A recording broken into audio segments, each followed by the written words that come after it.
Open the left door of the test bench using a special wrench that comes with the device. Undo 4 screws that secure door hinges to the test bench housing and remove the door.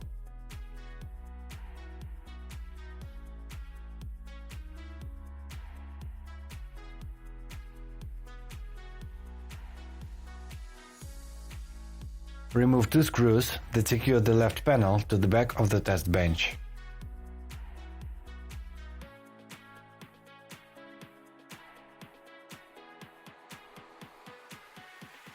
Unscrew the power cable holder and push approximately 1 meter of the cable into the test bench housing.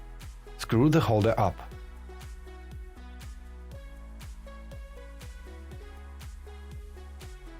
Remove 2 screws that secure the left panel to the front of the test bench.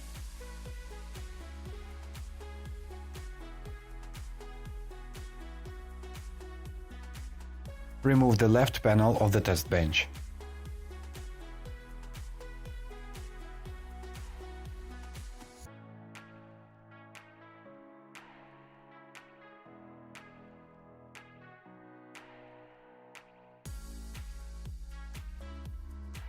Remove the first V-belt.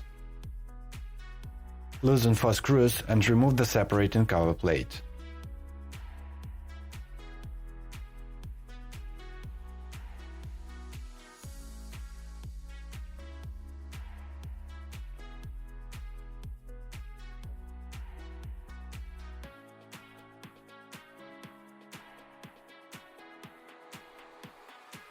Remove the second, poly V-belt. Assemble the unit by performing all manipulations in reverse order.